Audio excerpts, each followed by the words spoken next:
They tryna turn Trenton into Baby Flint. Been signs by depression on the billboards ever since. 100 years ago we was lynched.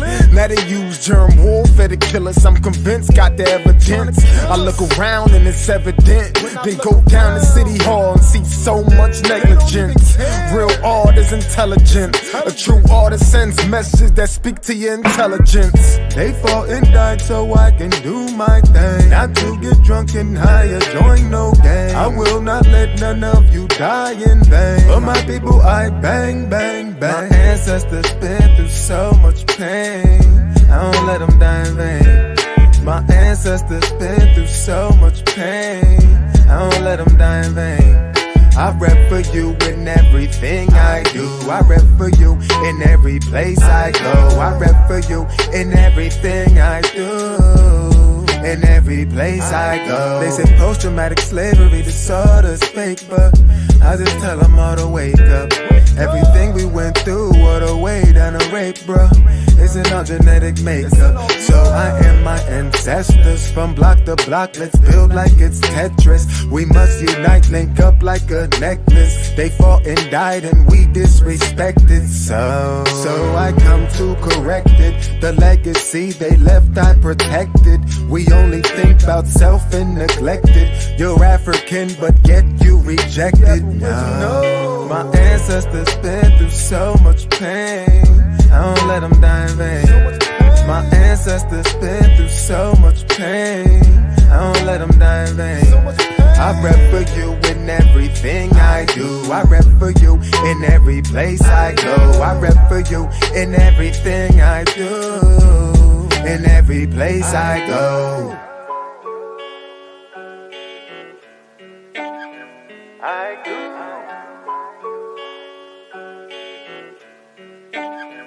I go.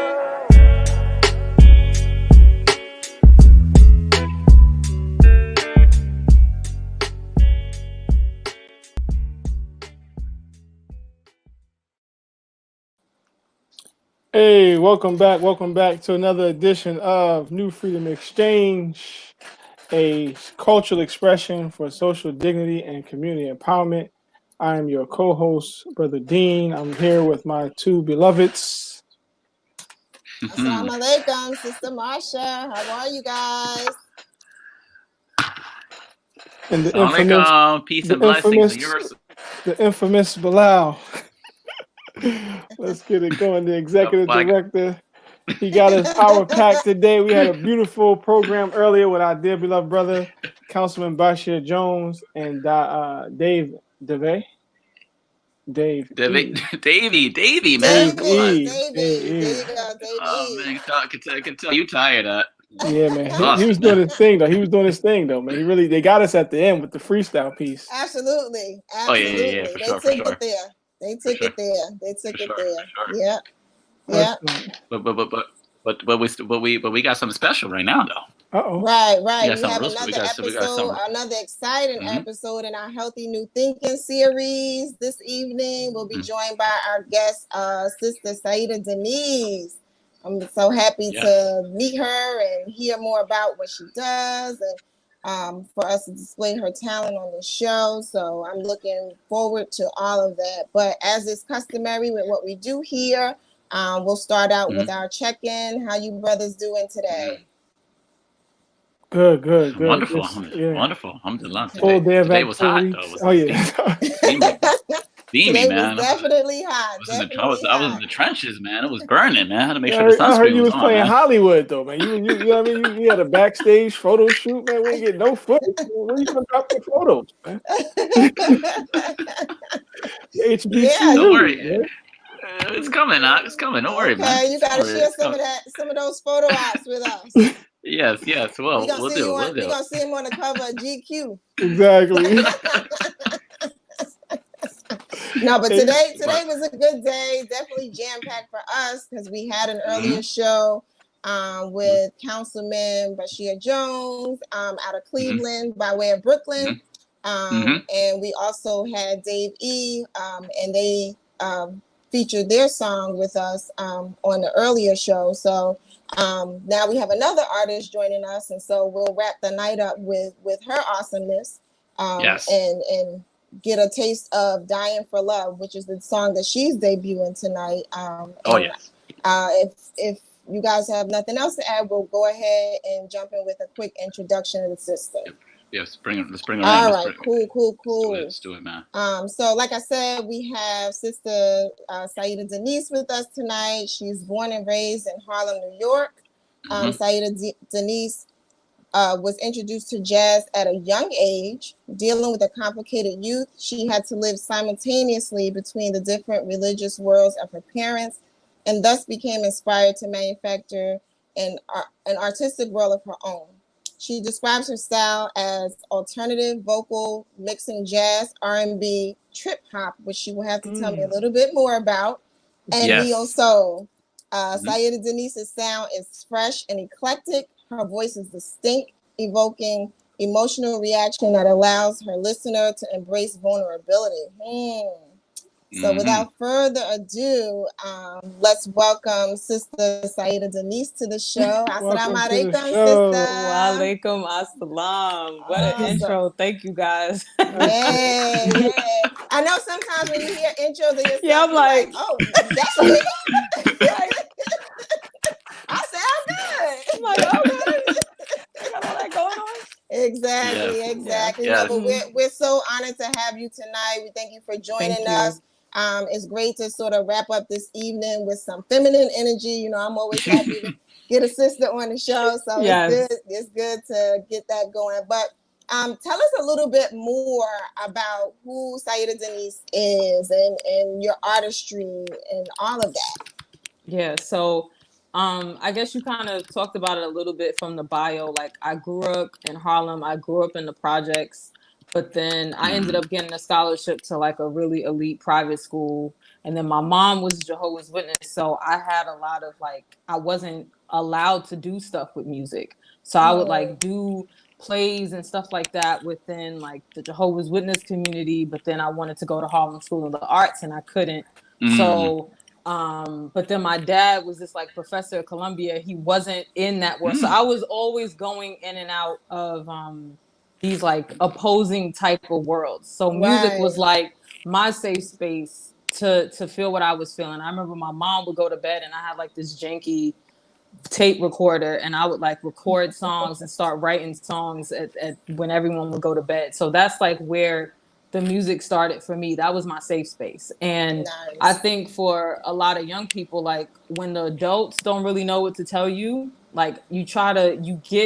you start to try to understand life sometimes through the musicians that you resonate with. So that's what Billie Holiday and all of the influences Mary J. Blige. And then at the same time, I was growing up in the hood, but I loved Bjork and I liked all these artists and Judy Garland and things that you may not have stereotyped me to like. I was drawn to them too because it's just all about the human spirit and the human story. Then I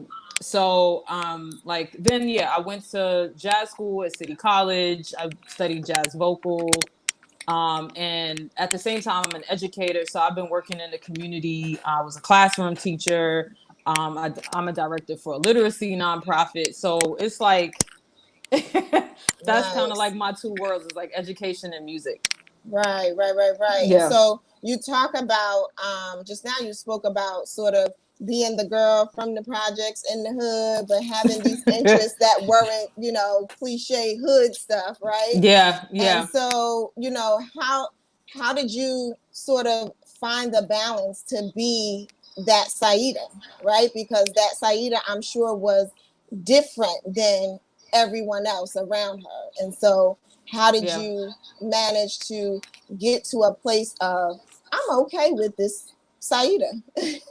Yeah, that's a really great question. I feel like I'm just starting to get that now. It's a process. That's kind of what Saidah Denise represents because my birth name is Denise. And then when I took my shahada when I was 19, going on 20 years old.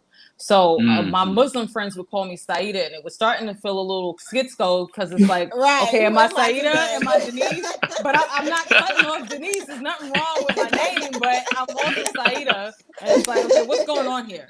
And I mean, I picked Saidah because, you know, it means like happy. And to me, you know, different people have different definitions of happy, but for me, it's grateful.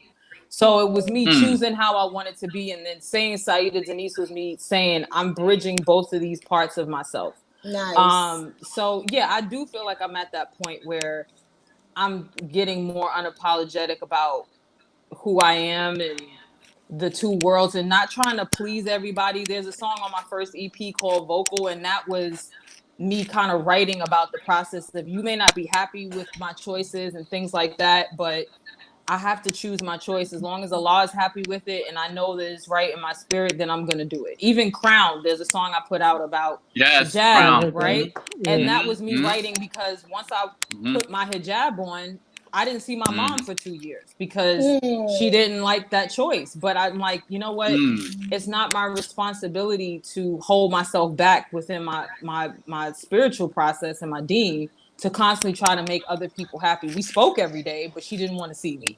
Right. So it's been a constant journey for me to just choose myself and choose my choice and not worry about other people as much.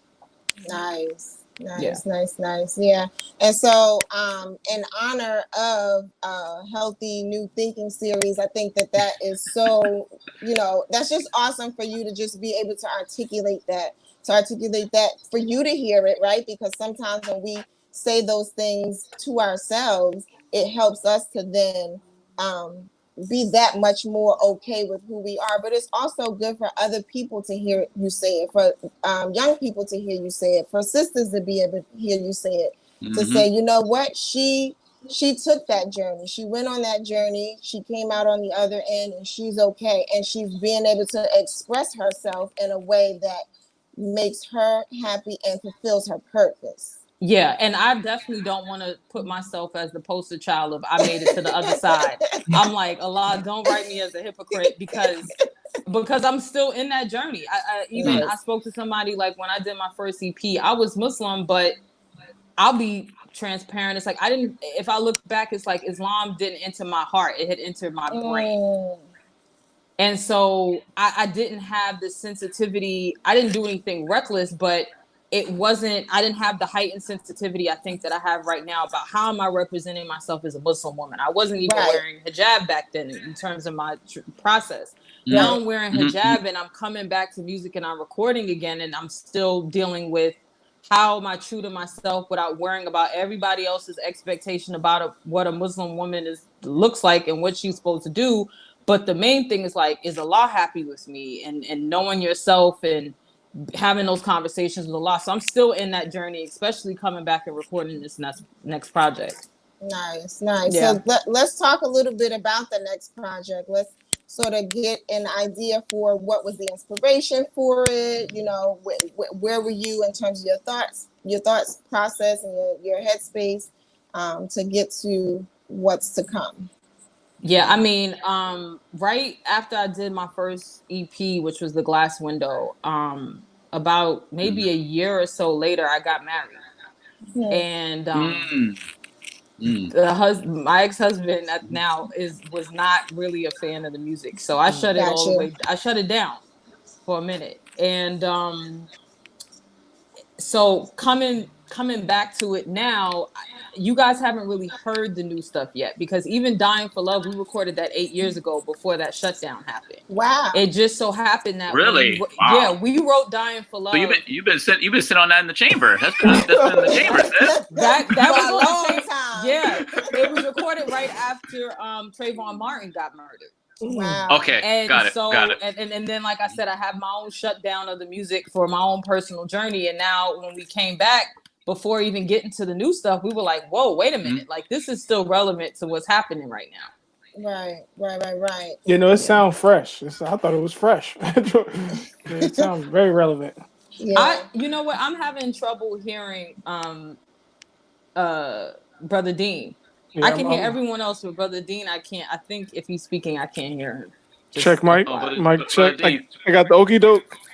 You got the okie doke, man. You got the Mickey Mouse. Got the Mickey Mouse. Don't be bothering my brother. Leave my brother alone. Got the Mickey Mouse operation going. Come on, you gotta fix yourself, man. But Bilal, be ready to call somebody operation. No. You ain't had to say Mickey Mouse, so dang. Go. Well, listen. Well, while we wait for Brother Deen to get it together, I just wanted you to talk a little bit about sort of getting to the point of your artistry, right? Being the little girl that had this aspiration and then coming into actually fulfilling it. What was that like for you? Ooh, I think maybe some people can relate to this. I was going through some serious turmoil, trauma. Yeah.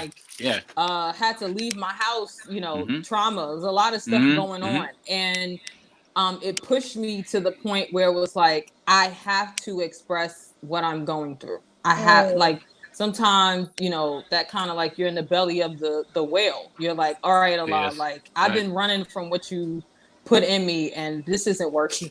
Right. Sometimes you have to have that whale moment of, okay, I get it now. Let me do something with what I have. So I mean that was kind of the process, and then I met Haz Ali, who put out a blast and was like, anybody looking to work with a producer, hit me up.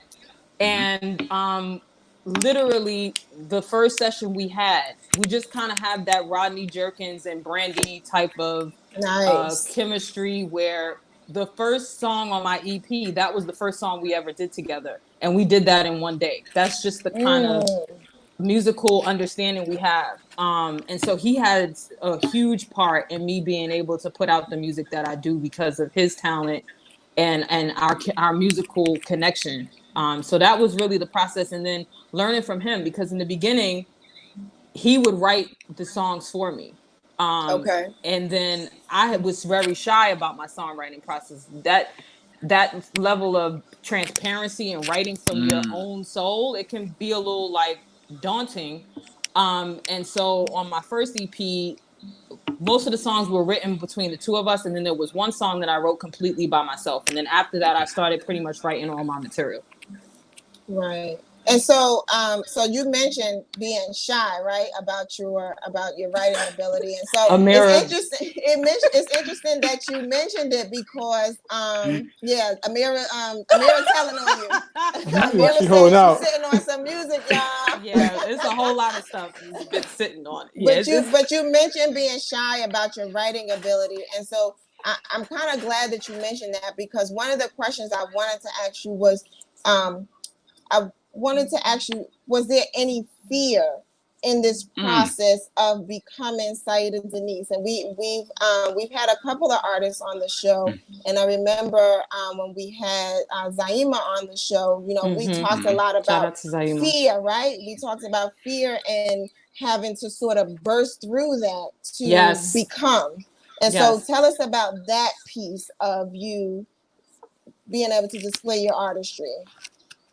This is such a great question, because it's so real, and it's so real. I know for a lot of artists or people who share purpose. I think whenever you have a purpose or you have a gift, sometimes, first of all, you're going, Allah or God, did you really give this to me? I really got a gift.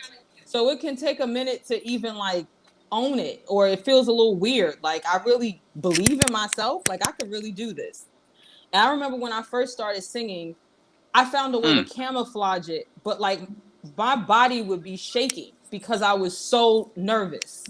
And I knew how to not let it come through the mic, but it was or I battled, it can be debilitating anxiety. That squeezing, before you let your purpose out, it's a painful process. And then it's different stages. So it's at first, I had to go through singing in public was a little bit. Now I feel no jitters about that. Singing in public is easy for me. Okay. Everything we do usually in life is you have to build that muscle. You have to be willing to go through that uncomfortable period. So then the songwriting part, that was difficult for me for a minute. And now what I'm breaking through is putting out visuals of my music, that was something I used to always try to skip, because it was like, am I ready to show myself fully in my art and my expression, and not, you know, singing, recording songs at that point was like, okay, I could do this. I feel confident with this. But a music video, like what we just did, I was trying to skip that. I was trying to dodge out of the photo shoots, dodge out of the video shoots. But why? But why? So, I mean, I'll tell you this quick backstory. I had a I had an artist development deal from a record label. And the question that they presented to my manager was, how big is her butt? Wow. And that's real. This is real talk. This is real talk. So they started asking for pictures. So I had to, and I didn't send them any inappropriate pictures. It was like, listen, we need to move on from the butt question. You know, here's my face. This is what I look like. Right. And make your decision. And they went with somebody else that they felt had a better look than me. And that I had to work through a complex about, you know, I can sound as great as I want to, but if I don't look like what this projection of this Black woman with Coke bottle, whatever thing they were looking for, then I'm not going to make it, and I'm not good enough. Hypersexualized image. Yep. Sure. You know? Yep. Sure. And I'm sure that in itself sort of like maybe sets you back just a little bit. I mean, I think even the most confident person that can probably just set you back a little bit, right? So, because I think as women, you know, we're talking about mental health. As women, you know, we already have some of those hangups, you know, without anybody saying anything about us, because we're often comparing ourselves to the next sister, you know, what she has versus what I have. And so then when someone outside of you says something, it's just like, oh man, you know, it takes a minute to sort of reset yourself and say, you know what, it's okay, I'm moving forward. But there is that moment of, wow, like, you know, just a little bit of that air sort of deflates out. It is. And I know for sisters, we can resonate. If you have people in your personal life who are not speaking affirming. My father was always a source of affirmation for me. He had passed. I had people in my life who were not affirming. Then you have these external people. Your dream, your passion is you're very sensitive to that. And here comes some record label people talking about how big is your butt, and we're gonna go with somebody else because of whatever. As sisters, we have to go back to like validating ourselves, or we'll get really caught up in some mess. Sure. But to the story that you this is a real story, and this is reality. This was happening to our sisters when they go out into and get offers by these 360 deals, what they call 360 deals by these record labels, you know. And that's why, you know, it's so important that we establish, you know, our own publishing house or our own publishing rights, so where we can get all of the artists in our community. Because to be honest, yourself, Zaima, I mean, the list is misunderstood. The list is vast, you know, of the talent just amongst the sisters alone in the African Muslim community. And they've been faced with a lot of trauma. We have had some of them on in previous shows, and, you know, they have expressed to us, you know, the lack of support coming from the Muslim community. Yes. The lack of support coming, like you said, from other sisters, you know, the backbiting from other sisters. And it's just inexcusable. And can you speak to how can we change this narrative, you know, and how can we do better as a community? Oh, that's a loaded question right there. Y'all come with the questions tonight. We do. Y'all come with it. We ain't talking about no bubble gum. We're gonna get into it. No bubble gum, sis. No bubble gum. No, and no time for that. Wow. Okay. I mean, there's two things in my personal experience to your question. Sure. It's like, yes, sure. I've had it where I started to write off performing for the Muslim community at a certain point. And, you know, I performed one time at an Eid, and it was just like no respect for the artists that were performing, you know, just talking all over the performance. Or I've had it where I went through the phase of this is music haram. You know, from the people I had in my personal space, that would also contributed to me stepping away from music. And, you know, when you're Muslim, it's like you understand the Day of Judgment is real, hell is real, and people are telling you that this is not what Allah wants you to do. You don't want to play around with that at all. Right. So then it causes, and then if you do decide to pursue it, you're dealing with a whole lot of stuff from the community, and then let alone the woman's voice is aura and you know, it's too sensual, or especially for me, it's like, I know Misunderstood and Misunderstood is so freaking talented. Much respect to Misunderstood. I was grateful when she was willing to do the Crown remix. But I think as a singer, I go through it in a little bit different, because singing is considered even more sensual than even the spoken word or the poets. Sure. So I had to, you know, deal with that. And then, you know, I've dealt with domestic violence.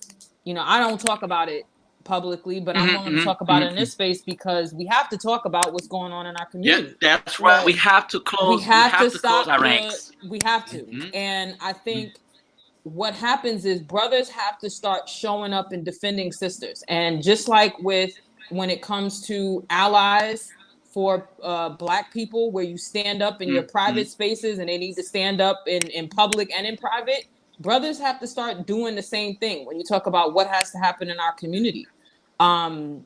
Because the leadership and everything, we've been letting these sorts of issues and abusive sisters just like run amok, and there's no checks. So we have to know our Deen, and we have to, you know, this whole music is haram. I understand and I respect people who choose to leave music alone. But we have to start having conversations about these topics in our community, if we're going to really support our artists and have spaces where we have our own entertainment. Right. Because our community doesn't even see the value of it a lot of times. So I'll stop there. It's what your question was super loaded. Yeah. Well, I mean, with that, I feel like, I mean, I don't know if we're ready to play the song, but like, I want to hear it, because I want us to be able to, you know, listen to it and hear the lyrics and have a conversation about that. And I'll just quickly, just before you play the song, I don't know if you guys are playing the video or just the song, but if you guys the video, sis. The video, sis. Okay, the video. We got the video. Let's go. Let's go. And you're like, hello. In your face. But that was to the question you just asked, Bilal. That was the point of the video. It was okay. We have all of these ills going on and attacks against us externally. But if we don't start loving each other, Black man to Black woman, and showcasing Black Muslim love, that also has to get healed and shown more as well. So, yeah. Can I get a check? Can I get a check, Mike? The video's about. Can you hear me now? We hear you. I hear you. All right. I like to. No, I'm. Come on. I think she got a block on me. What, you got a block on me, sis? It's like.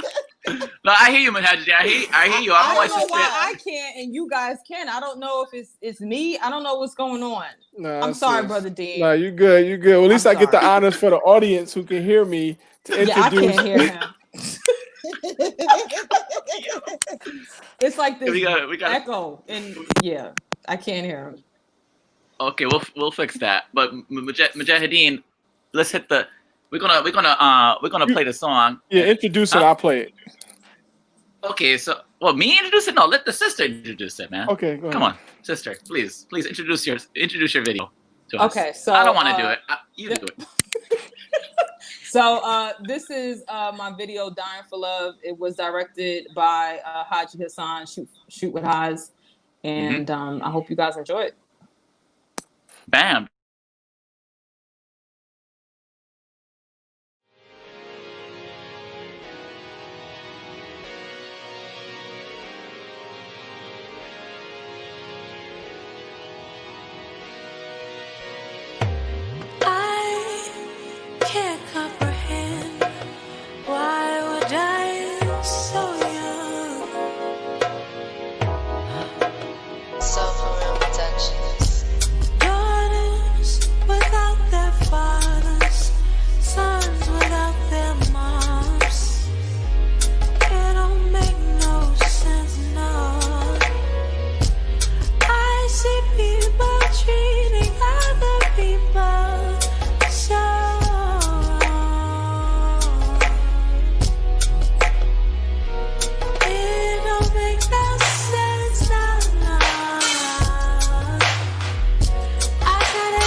people face. Poverty, innocent kids dying, mothers are trying to make a difference. Why do we do the things we do? I'm trying to show you this complicated, this complicated perfection.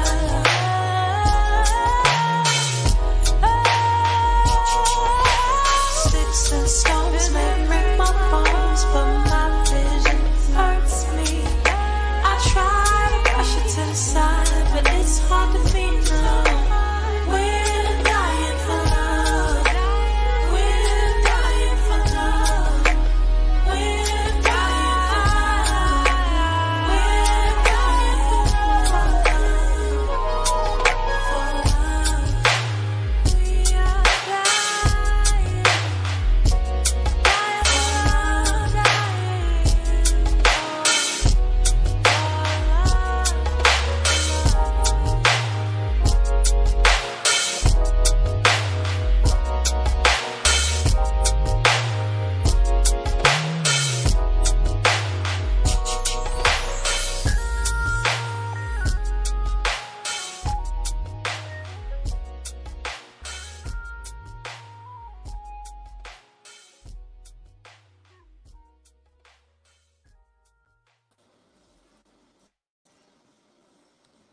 Oh, Ooh-wee! That was beautiful. That was beautiful. Thank you. Man. That joint was, Love that. man, that's a head bopper right there, man. Yes. That's super smooth. No, it was super smooth. I like, oh man, it was just, I don't even know where to start. I mean, like, the production, amazing. The Yes. visuals, amazing. Your voice, Your vocals. stellar. Your vocals is stellar, sister. It's stellar. you took my line too, man, with the Jill Scott vibes, man. Yeah. No, that was very That's smooth. what I I've was heard feeling. that a few times. Yeah. Yeah, no, that was really good. I enjoyed that very much. And you know, we've kind of been talking on this show just about, you know, social ills, and we've been talking about, I mean, even Deen and I did a show on Monday, and it you know, we got to the point where it was just like, okay, the next show is going to be about relationships, right? And so you kind of even addressed that in a song, like, you know, we're dying for love from all these different aspects. It's not just a romantic love.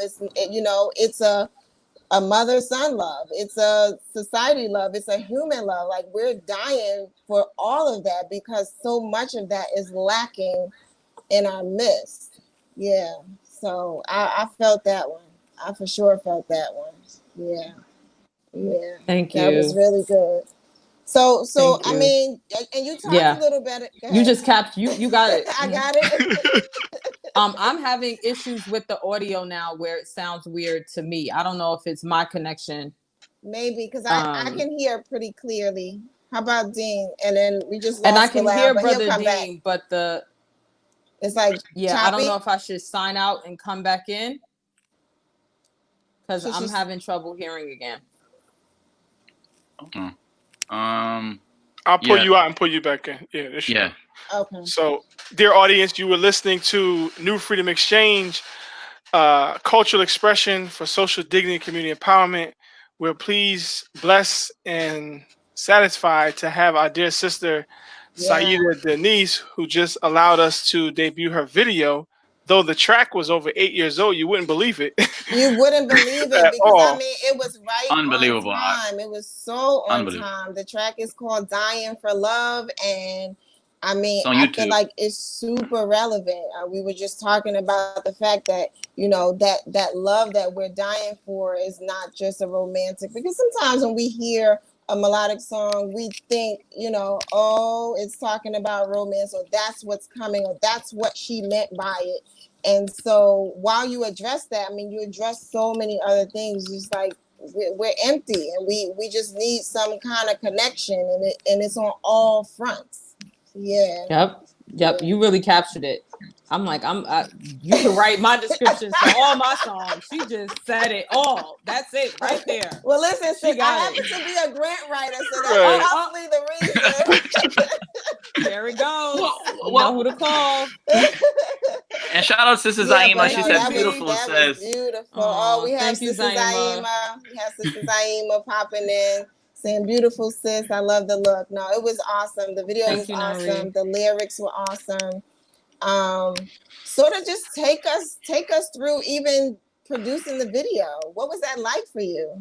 Mm-hmm. Wow. So I mean, it started from honestly, like I remember Rhythm Nation was like a huge album for me. I'm a huge Janet fan. Okay. So I'm growing up in Harlem. This crack epidemic is going on.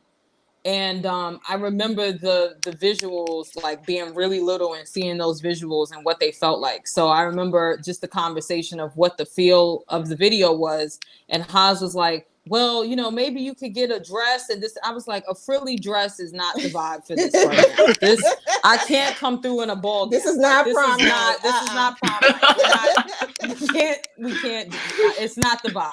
And I said, I want to be in all black. I mean, my friends are going to laugh like, Denise, you're always in all black. But I'm like, this is definitely the time for me to not sway from that because it just didn't feel right. And so I found when I looked up the studio, and I mean, it was perfect because my EP is called The Glass Window. And then the window in that room was just like perfect. But anyway, Haas came up with the idea of having the couple in the video. And that just really took it to the next level. And shout out, that's a beautiful Muslim couple that were willing to let us see their love between each other, and we need that example. Right. And so I remember when we were shooting the video, it was one part where we were recording in a particular area of the studio room, and it was okay. And then when I sat on the bed, for some reason, it was this, we could feel the energy shift. And I was like, I know that something's going on where this is going to convey the energy of this song. And I felt it. And then Haas started pointing, I could see him pointing in the camera to the people, the friends that were there. And he's like, yo, this is it. So we had a good energy in the studio. And we really were like clear on the energy we wanted to convey. Okay, and talk a little bit too. So we just touched on the fact that we have so many of these pieces of us, and when I say us, I mean us societally, us individually, us communally. Talk a little bit about that, us dying for love in those aspects, and your viewpoint on our need or our desire for love. Yeah, y'all questions. We a little deep tonight. I told you, welcome to New Freedom Exchange. Says when they reach out to you for Freedom Exchange, be ready. Be ready. So, I mean, it's so many different levels because first of all, it's how you perceive Allah and the love that you have. The love that you can, how do I say this? I think first, I think when we come into this world, we're looking for love from our parents. And our parents are going through their own trauma and things that they're trying to heal from a lot of times. And that love is not going to be perfect necessarily, even with the best intentions. Mm-hmm. And so even for me, one thing I realized I had to do, and I feel like I've been on this journey for the last couple of years, is I had to do, you hear people talk about inner child work all the time. You're like, yeah, whatever's wrong with me, it happened in my childhood. I get it. Right. It's like, no, you've got to go back and feel that feeling because that emotion that you're holding on to as a child is driving the car of your life and you don't even see it. Right. And that lack of validation or that lack of love that you're feeling, you're hurting other people and hurting yourself, trying your best to get whatever you feel you didn't get back at that time. Wow. Or trying to avoid feeling whatever that feeling was. And a lot of the pain that we see in the world is coming from those injuries inside that it's very painful to sit in them. It's very painful to acknowledge that they're there, but we can't get to a better place within ourselves until we do it. And if we don't do it, It's going to affect our spouses. It causes the divorce. It causes us to treat our children the way that maybe hurt us when we were growing up. You know, in terms of any leadership, in terms of the workplace, you're so insecure. When you get a leadership position, you treat your staff like crap. I mean, all of this stuff starts with healing those inner wounds. And it also starts with how we perceive Allah. And if we cannot get to a place where Allah is our source of love and validation, we're always seeking it from human beings. It's never, it's just not gonna work. And we're dying for that. And when we have within our religion, sometimes we take al-wadud, the love, we don't talk about it. It's so much the fear and the revenge and it's like we forget that hadith that Allah loves us more than our own mothers. So if we don't understand and see Allah that way, we can't see the world that way, because Allah says, however you see me is how basically you're going to, in a way, experience life. I'm paraphrasing. But if you can't get clear on that, you will present that image of what you're projecting Allah to be, you'll project it on everybody else. So for us, this is the love that we're dying for. And so it starts with how we're studying our deen. It starts with the inner child work and the work that we're willing to do within ourselves. And the nafs that we're willing to fight to get to that healing point. The soul. Man, I'm so like happy that you just made those connections, because they're so important. Like they're more important than we can even imagine, right? Because you don't always connect my relationship with Allah, my relationship with my children, my relationship with my spouse. We don't always connect those things back to, I was hurt when my father didn't come to such and such.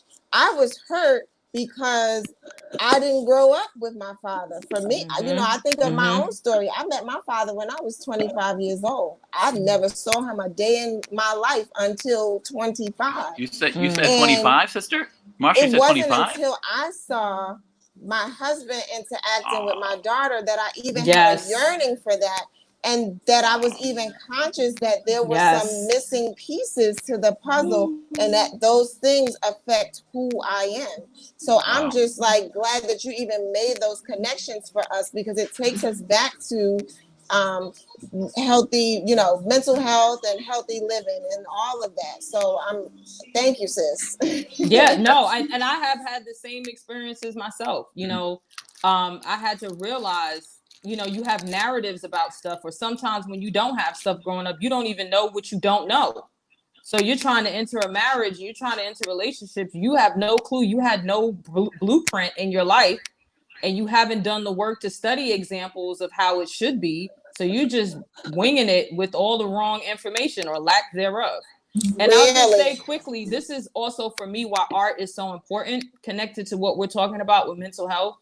Because when you're writing songs or you're doing art, that also helps you to take what's going on inside that you may not be aware of and put it out. And when you look at what you're writing in your music, or you look at what your spirit is drawn to for your paintings, you can sometimes then start to go, oh, that's what's going on with me, or that's what I'm feeling. Like I even had to look at my own songwriting at a certain point. Why am I always asking the guy to stay? What's up with these sad love songs? You know, like what's up with the torch song? What's up with the hopeless romanticism? What's up with the hopeless romanticism? What's going on here? I mean, sometimes it makes a fire song, but like, what's really going on here? And so then again, that causes me to go, okay, I've got some abandonment issues that I have to deal with, and it's coming out in my music. You know, so yeah, I just wanted to put that out. That's why art is super important. Sometimes you can see yourself. Right. So we want to do a quick station identification. Hold on, Bilal, we can't hear you. I think he's trying to answer. I can hear him now. Oh, you can hear him? Okay, I'm gonna let him keep going then. Can y'all hear me? Y'all can hear me? I can hear you. Okay, go ahead, Bilal. Okay. Station identification. We want to thank everybody for tuning in to New Freedom Exchange. We are pleased and I'm very happy that the live stream is engaging with us in the comment section. Please share the live stream. We also are streaming live on United Media Group which is another Facebook page for our international audience. So thank you for the international audience who are listening to this as well. A quick update on August. We have the New Africa August kicking off in contribution with We Buy Black movement. We Buy Black movement will be kicking off our daily digital platform. New Freedom Exchange daily digital platform will be going live August 1st. We will have a Patreon link up. Those who want to get subscribe now, you can, to get the special offers from us. So we look forward to seeing you all return and keeping up with us in our infancy stages here, and watch us blossom and bloom into a bigger platform, inshallah, God willing. So yes. Oh, but my question now, I want to shift gears a little bit. Since we both have educators on, Sister Marsha's an educator too, a principal of Claire Muhammad School in Newark, New Jersey. Could you talk to us, Sister, about Saidah, about your experience with education? What made you go into education, and that type of jazz? Yes. So, like I said, when I got a scholarship to like a elite private school, it was like $60,000 a year, some crazy price tag. Wee. And I know, and I'm like, wait a minute, but you're pulling me out, you're giving me this opportunity, but what about everyone else that I'm going to public school with? What about everyone for my project? Kind of like you're pulling me, and I appreciate it, but this should be given to everybody. Everyone should be able to have that opportunity. And so when I graduated from undergrad, I wanted to go into education because I felt I really wanted to give back, because I always carried that with me. But then when I was working in a charter school, I'm like, sometimes for our students, because we live in communities where we need a lot of social services, people can substitute what a school is for a social services organization. So my thing was, yes, you're giving all the social services and we need that, but where is the curriculum? Where is the pedagogy for effectively teaching our kids? So then I went to Stanford and I got a master's in education because I'm like, I want to study how to effectively teach our kids. This is a human brain. We need to, what's the curriculum? What's the best way to teach? So then I came back, but then I was dealing with a lot of the bureaucracy of teaching in the school. So like I teach hands-on learning. So I had my kids teaching like building solar powered cars and roller coasters. Right. And now a lot of the white folks in there are like, wait a minute, these kids got hammers and nails in their hand and they're not sitting crisscross applesauce all day and with the book. And calling the supervisor on me and all this other kind of stuff, because they get scared when they want us. And you look at the charter schools, a lot of military type of organization around our kids, and that doesn't speak to their spirit. So I left and I went to the nonprofit sector because I felt like, okay, nonprofit, you can really target and have a little bit, you have more freedom to really stay true to what your organization is about and focus on what's best for the kids. Right. So right now I'm a director for a literacy nonprofit and called Behind the Book.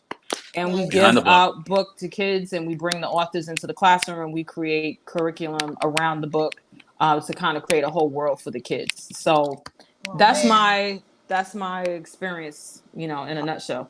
Man, you just lit off all types of bombs in my head. So, right, come on, Sister Marsha.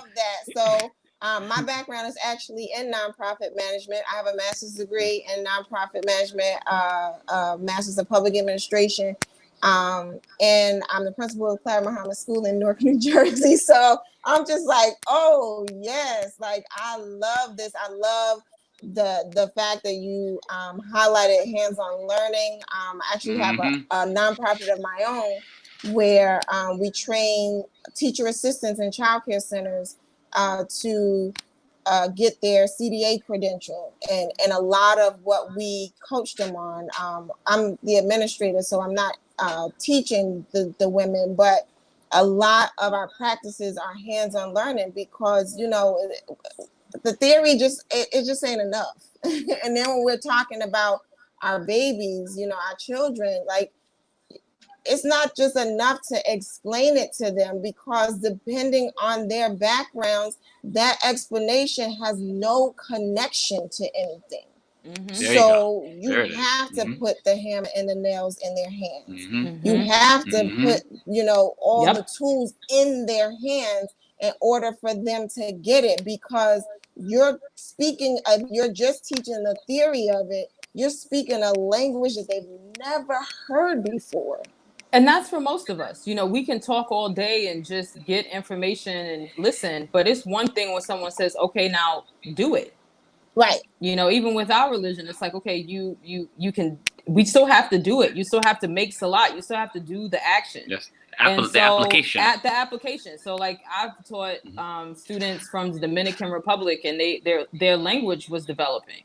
So they're expecting you to teach physics, but the language is still, for English, is still developing. Right. But when you use hands-on learning, like they were complaining, let's say that my tests were too easy for the language, but I said, if you come in, they can show you Newton's third law, and they can point to where that centripetal force is happening in that roller coaster. In practice. Because they understand it in practice. I don't need, I can circumvent the language part, you know? So I'm a huge believer in that. And I don't think our kids get enough of that, because for lack of resources, or this mentality of they're too scared for our kids to be free. So they're sitting in these classrooms doing this all day, sitting at a desk, and that's not how we learn. You know, and even in California, they have more space. When I was living out there, even in Oakland, you can have a little garden or something in the back of the classroom. But our schools, a lot of time in New York, it looks like jails. Overcrowded. So and I feel like that speaks to the, you know, what you just described about, you know, teaching the children and the hands-on learning and all of that, and sort of going outside of the box to be able to bring the lesson to life. Like, that's the dying for love too, right? Because a lot of times, you know, and I had to bring it back because I feel like, you know, our children are dying for a certain love that's not being presented to them. And it's not just, come here, let me hug you and give you a hug. It's, come here, let me put something in your mind. Let me spark this in your mind. Let me nurture your talent. Let me nurture that thing that you're interested in. Let me bring you a step further than this just being a dream of being a lawyer, to let you speak to a lawyer and know what it is that they do, and sit in the office with a lawyer to see, you know, what their day is like. That's the love too. You know, that's the love too. What you said is so spot on. And even that was the double meaning too for dying for love. It's like, on one end, we're dying for it, but then on the other hand, dying a lot of times means that you're willing to sacrifice for it. So even the pictures of the protesters, you're willing to put your life on the line for what you love, or you're willing to make that sacrifice to show up in the classroom, or like you said, to put that spark in a child. You're willing to do that. And it's not out of anger for necessarily the white man, but you're willing to do this because you love your people. That's where it has to start. And we need more of that. Right. So, and then we talked about, I mean, you just brought up the protest, right? Because that was the imagery in the video as well. And so we're going through a lot of that now with the social injustice that is not new, quite frankly, but definitely this is a moment in time where there's a big light being shown on it outside of the civil rights movement. And so I feel like we have an opportunity right now to kind of just push some balls a little bit further up that hill than we have been doing in a while. So how has, you know, sort of what position do you take, or how has it affected you, I guess personally and with your music, the social injustice that we are experiencing? Yeah, I mentioned in the interview, I think yesterday, I literally a month ago, I made myself sick. I allowed myself to become sick from it. It was so much anger and so much rage inside, and I was having trouble figuring out where to put it, that I made myself sick. And that also was a catalyst. I started singing a lot more and trying to be more active, because if you take in this energy and you don't put action out and you just let that energy stay within your body, it can be crippling. Yes. And I see that it's an amazing time to be alive, because while we see all of this craziness and evil happening, it's bringing everything to the surface. And I don't think we can get to a better place if we don't go through where we go through right now. You know, Allah knows best where this is ultimately going to lead. But this sort of uprooting of the stuff that's been the underpinnings, like you said, of what we've been experiencing in the fabric of this country for so long, this is not new. But we went through a long time of being politically correct, where people had a little bit easier of a time if they weren't affected to act like it wasn't happening. And now it's just not possible. It's in your face. So I think, you know, Allah knows best, but I think we can get to a better place on the other side of this as we go through it. But we have to make a deeper commitment to what we stand for and what we're willing to die for. And this is not a moment. This is a way of life. That's what I even went back and told my staff, like, if you think this is a moment, like, we got to even what we identify as a social justice program, we have to redefine that, because social justice needs to be embedded in everything that you do. The way you buy your groceries, who you spend your money with, all of that has to always be the framework. Am I stepping on somebody else in order to be where I am right now? Then I have to make a decision that I don't stand for that. So it's a lot with that question, but that's where I'm at. Is first of all looking at myself and ways that I've bought into certain things, or willing to buy from a company that is not right, and I got to cut that out. And then, like I said, the love. You know, we have to start with the love between each other and for the kids and all of that stuff. Yeah. Well, I think you hit it on the nail. You know, I think the first step is introspection. You know, that's why we titled the series "Healthy New Thinking" series. You know, we have to cleanse our thought processes, but also that connects to the soul. Remember, we talked about the soul just not too long ago. We have to cleanse our souls. You know, our spiritual life affects our mental life, which then affects our physical health. You know what I'm saying? And if we're not taking care of ourselves on all those fronts and performing that jihad or that holy war against those lower influences, those lower bodily influences that we all have, then we're in trouble. We're in some serious trouble. And I just want this. We have to add that this dis-ease of racism. That's what it is. It's a dis-ease. It's a disturbance of the human spirit. You know, because the true race is the human race. That's the only race. That's the only race that truly exists. You know, we all the children of Adam, alayhi salam. And what has happened is that the Satan, that wrong thinking, that cloudy and murky thinking, you know, he creeps up into the ranks again, back to the ranks. And that's why the Jamaat has to stay tight. The community has to stay together. The community has to close ranks. Not just because, yes, that's the sunnah, that's the way we're supposed to pray, but on the bigger level, we have to close the gaps within our own communities, because the war starts here in our places of worship, you know what I'm saying, in our communities. And then, you know, of course, the people or the influence outside, but the shaitan comes and that influence has created white supremacy. He has created racism. That's not something natural. That's not a natural form. You know what I'm saying? It's not natural. It's unnatural. You know, it's a disease of the spirit. You know, it's a disorder of the spirit. So, you know, when we understand that, you know, and people go to the root of the problem, you know what I'm saying, that, you know, we have to go to the roots, you know. In order to answer, I mean, you all are in education. You know, you all know this about going to the root to help solve a child's behavior. If the child's acting up in class, there's a reason for that. There's always a reason. You know, it's not just that, oh, the child just woke up today and just started acting up. No, maybe he didn't have breakfast this morning. Maybe he or she's going through abuse at home, child abuse. These are real time situations, and that causes the trauma. That causes the mental health breakdowns that a lot of people, Muslims and religious people included, we go through depression. Let's get that out of our heads. No one's listening here. Get it out of your head. We're not floating on magic carpets and everything is I not. thought we had the invisible power, man. I thought we had the secret powers. What? No, we had the magic carpet. We didn't have a magic carpet. No, sorry, no magic carpet. No magic carpet. No, I'm telling you, it's real. It's real. It's a reality. And this thought about, don't go consult. Sometimes we need to consult therapists, those who are professional. There's nothing wrong with that.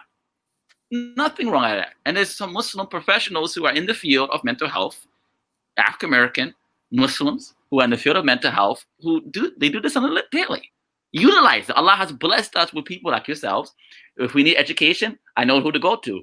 You beautiful sisters. You know what I'm saying? Because Allah has blessed you all with that skill, and He blessed you all to go and get those degrees and actually put those degrees to actual application, and not just sit up with the academics and just sit up there and just pontificate. I'm getting off my soapbox now. I'm sorry, man. Sorry. I know I get on my soapbox sometimes. So forgive me. No, you struck a nerve, a good nerve. Yeah. Had to get it out. No, but this is good. But to your bio, I know, Mr. Marsha, you want to ask that question about the question that you had about what you saw in the sister's bio. What is trip hop? Trip hop. You said trip hop. Trip hop. What is that? That's a new genre, man. Did you make that up? No. It's like when I talk about Bjork or kind of this alternative. It has an ethereal. It's hard to describe it in words, but it has like elements of hip hop mixed with alternative kind of ethereal feel. Really? I would say nowadays it's just alternative R&B. Like the way it's evolved, there's a lot of alternative elements. They call it alternative R&B now. There's a lot of those elements, and I kind of Who fits that? Who are artists now that you listening to? Do you listen to other artists like in the industry that inspire you? Yeah. So who are some of your inspirations right now currently? And past too. Yeah, I mean, I think her is dope. I think Jhené Aiko, dope. Leanne Lahavas, I'm a big fan of hers. I think Miguel has kind of done the alternative R&B as well. Yes. I think genres are a lot more blended now. Yeah, definitely. It's not, the line is not as clear cut. But I would say the Lucky Day is another person that I heard about that. I really vibe with. Yeah, I would say those are the current people that SZA really rock with her. So yeah. So what can we expect? So what can we anticipate? What can the audience anticipate from the beautiful, the vocalist, the songstress, Saidah Denise? What can we expect from you in this latter quarter? This half of the 2020. It was already July, right? Who would have thought, right? It's almost August already. My publicist Amira, who already called me out a few minutes ago, she'd be very happy to hear you say quarter. There goes Amira, because she's like, we're in the fourth quarter now. We're in the third quarter. This is the plan. Let's go. So I have she's on it. But I think more opportunities. How many songs you have in the chamber? Because Naima told us she has 200 songs in the chamber. How many songs you got in the chamber? I know you sleeping. I would say in the chamber. Yes. Probably close to that. I mean, woo, y'all sisters, come on. You gotta give it to us, please. So there's a lot of, but also it's like, what do I feel excited to release now? Not just what I've been recording since forever. And so I really think right now I've been putting out a lot of music that I already recorded before I took the break, because it never got its just due. But what's coming up next is I think you'll hear more of that acoustic. There's always going to be jazz in it because it's just who I am. Right. But that sort of alternative acoustic I'm really gonna go left. I've never really liked sticking to one genre, and I think people always go, "You're the Jill Scott of the Ummah." You always do neo soul. Yeah. I was just joking. I was just joking when I heard that. I heard Jill Scott. You're not the only one. People expect me to do neo soul all the time, which I love neo soul, but I think what can be expected is like I'm not gonna just stick to that.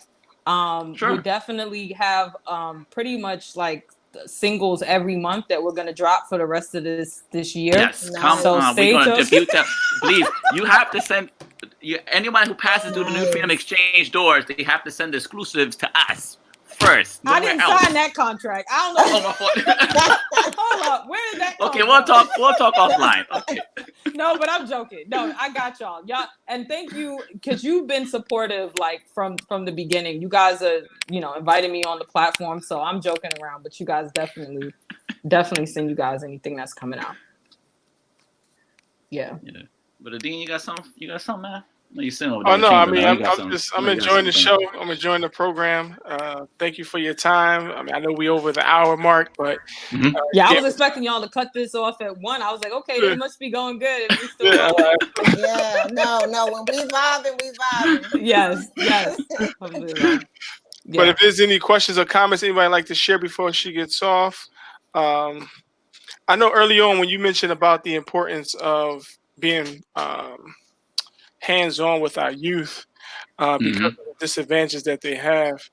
And we've been talking about the individual and their response to their conditions, to their experiences. But what also is our obligation to the community itself? Like what talk about stewardship, ownership, responsibility, citizenship, because we kind of leave that to other people too to explain. Yeah, it's a great question. So, I mean, even back to the question you asked about where do I stand in terms of everything that's happening in the world, I think one of the things that my dad used to always say is to me, there was this philosopher, Emmerich Fromm, that he used to love to read. Basically, the quote was, it's easier to get freedom from something than freedom to do something else. So what that means is that we can fight to get freedom from, stop police brutality and all of this stuff needs to stop. But the question is, when we dismantle all of this, what are we going to use that freedom to do? Right. So if I'm not calling the cops to come in to protect me, how are we going to protect each other? And so I think men in the Muslim community, men in the African American community have to start thinking about how are we going to protect our women, which also is going to have to be a conversation about men believing that women are worth protecting again, because I think we've had that fall apart. And talk about it. Come on.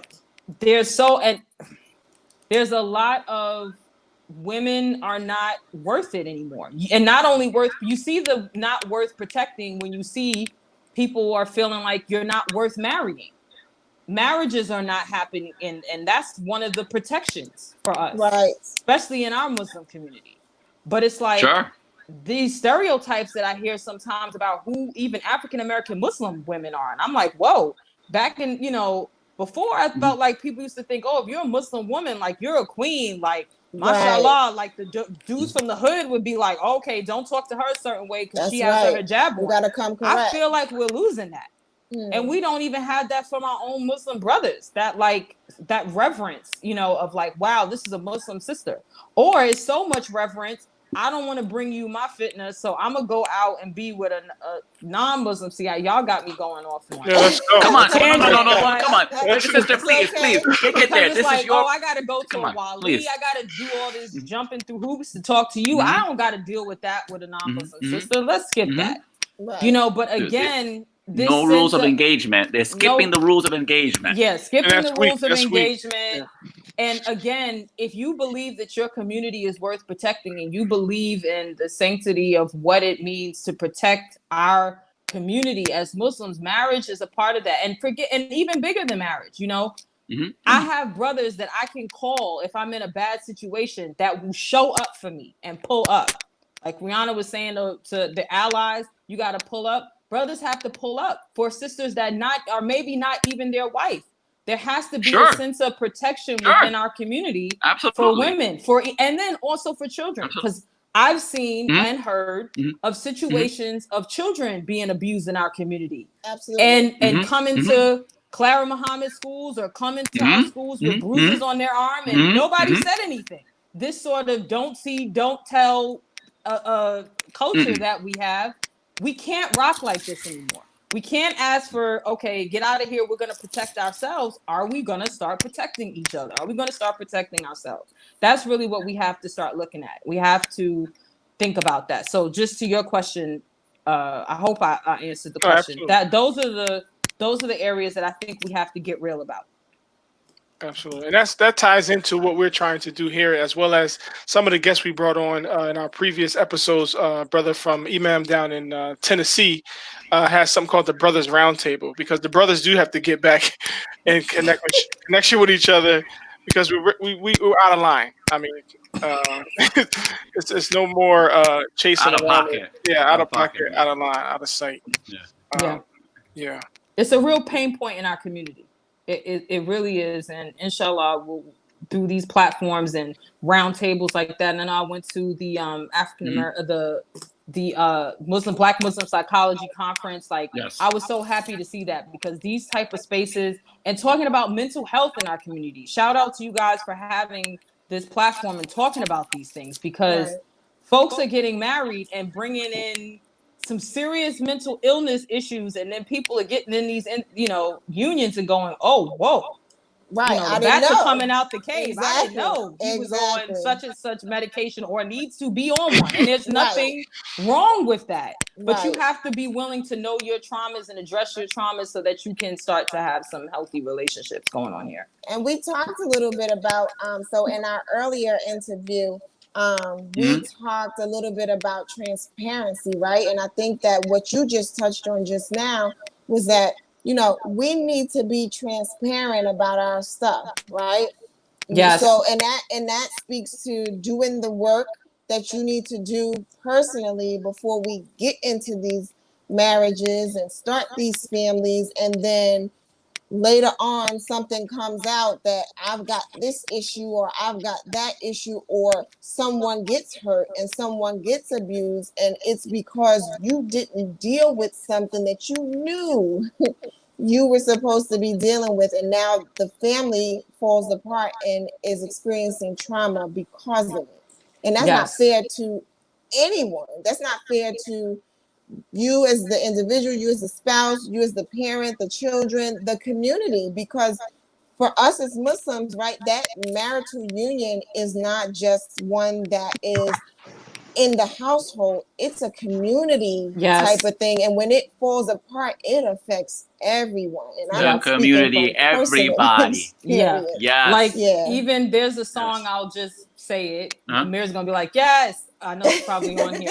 There's a song called Running that's supposed to come out in the next couple of months. And that's what that song is about me dealing with, I have to face my own, do my own internal work, because I'm seeing some patterns within myself. And that's part of why I wanted to put that song out, is for what you're talking about, where if we don't do that and we don't look at ourselves and have honest conversations, we're going to bring it. And something Bilal said is like, because we have this thing about presenting this perfect image to everybody all the time in our community, it makes it hard to say, I'm struggling with this, or we think we got a magic carpet running around. Okay, I took my Shahada and now here I am. I'm Aladdin and Jasmine. That's not real. And we've got a lot of these fairy tale stories going on in our community. And we're running around with trauma and not knowing how to identify this or heal it, because we are acting like it's not even there. Excellent. So we're coming up to the quarter of the next hour, so we want to pull it back. We want to pull it back when we get loose. But any closing remarks you'd like to share with our audience? We had a good time tonight. Appreciate you. I had a great time with you guys. I'll just put this plug. We're selling a single on Bandcamp, and the reason why we didn't put it on a streaming service yet, if you go to Saidahdenise.bandcamp.com, you can purchase the single for $1. You can purchase the single for $20. And the reason why I say that is because I'm not taking any of the money for myself.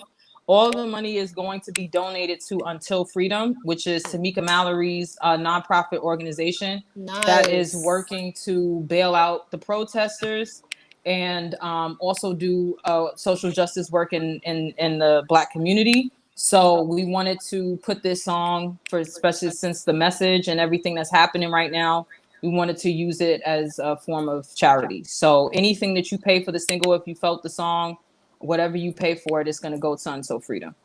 Nice. Excellent. Anything else from my co-host? Any more questions or comments? I'm just grateful to have been with you this evening, for you sharing the song with us.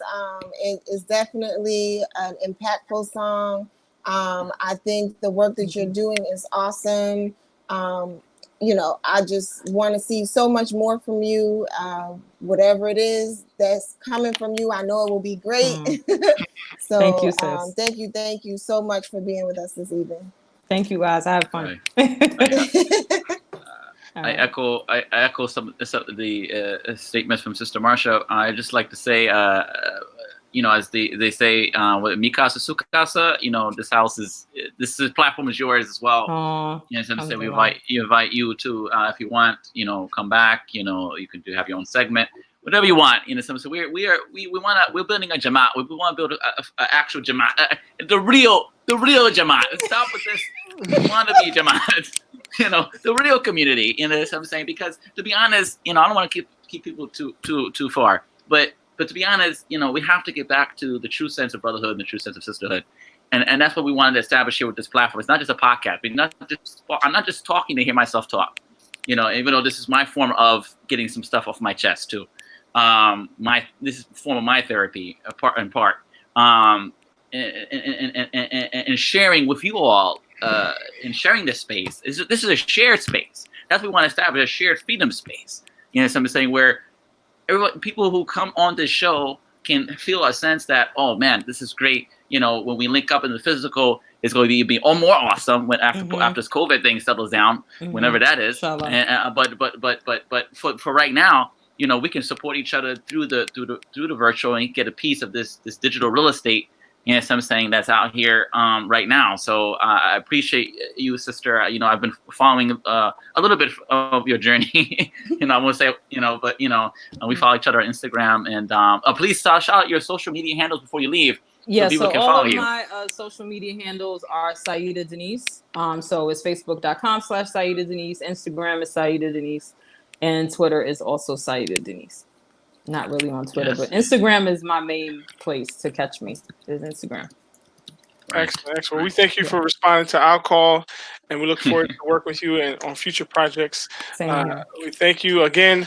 Before we leave, we are going to play her track one more time as we go out. You have to. This is I Am for Love with Saidah Denise. Until next time, this is New Freedom Exchange, your cultural expression for social dignity and community empowerment. Peace. Assalamu alaikum.